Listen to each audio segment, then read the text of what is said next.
ইদানিং গ্রামে বা শহরে যেখানেই যাচ্ছি একটা কথাই শুনতে পাচ্ছি, এবার ভোট কিভাবে দেব। এবার নাকি একদিনে 2 ভোট, তার মানে ভোট সেন্টার 2বার যেতে হবে, 2বার লাইনে দাঁড়াতে হবে। Lot of confusion. কিন্তু এই সব কিছু নিয়ে আপনার যাবতীয় দুশ্চিন্তা আজ দূর হয়ে যাবে। চলুন দেখি আগামী ত্রয়োদশ জাতীয় সংসদ নির্বাচন এবং গণভোটের দিন আমরা কিভাবে ভোট দেব। ভোটের দিন একদম সকালবেলা আপনার ভোট কেন্দ্রে চলে আসবেন। নারী পুরুষ ঠিক এইভাবে আলাদা আলাদা লাইনে দাঁড়াবেন।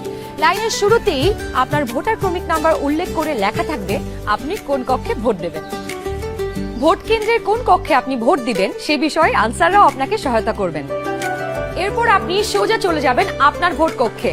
কিভাবে নারী এবং পুরুষ ভোটারদের আলাদা রুমে ভোট গ্রহণ করা হচ্ছে চলুন দেখে আসি। কক্ষগুলোর বাইরেও ভোটার ক্রমিক নম্বরগুলো লেখা থাকবে।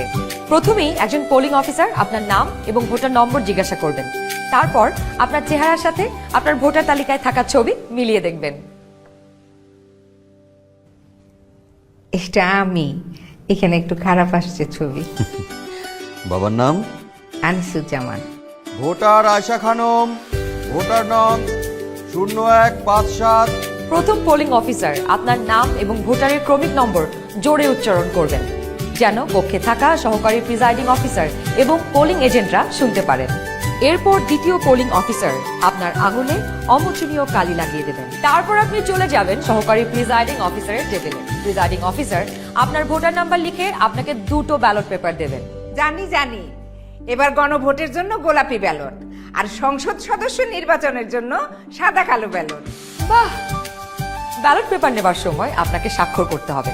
আপনি চাইলে টিপসই দিতে পারেন। দেশের ছবি আপনার হাতে। ব্যালটের সাথে দেওয়া হবে সিল মারার জন্য একটি রাবার স্ট্যাম্প। আপনি 2টি ব্যালট এবং রাবার স্ট্যাম্প নিয়ে ভোট দেবার গোপন কক্ষে যাবেন। এবার কিন্তু সময় বাঁচানোর জন্য অনেক ভোট কেন্দ্রেই 2টো গোপন কক্ষ থাকবে, যাতে একই সময়ে 2জন ভোটার 2টো গোপন কক্ষে ভোট দিতে পারেন। গোপন কক্ষের ভেতরে আপনি কিভাবে ব্যালটে সিল দিবেন চলুন দেখি।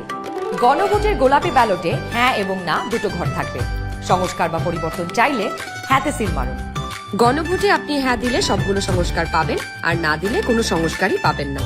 এরপর ব্যালটটি লম্বালম্বি ভাঁজ করুন যেন সিলের রং অন্য ঘরে না পড়ে। এরপর আড়াআড়ি ভাঁজ করুন।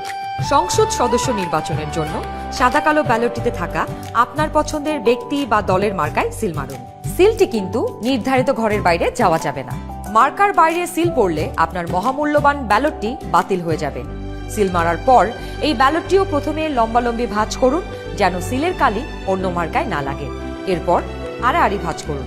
এবার গোপন কক্ষ থেকে বের হয়ে স্ট্যাম্পটি সহকারী প্রিজাইডিং অফিসারকে ফেরত দিন এবং একই ব্যালট বক্সে 2টি ব্যালট পেপার ফেলুন। ব্যাস হয়ে গেল একদিনে 2 ভোট। একদম সহজ, তাই না? তাহলে নিশ্চিন্তে ভোটের দিন চলে আসুন আপনার ভোট কেন্দ্রে আর ভোট দিয়ে বুঝে নিন দেশের মালিকানা, দেশের চাবি আমাদের হাতে।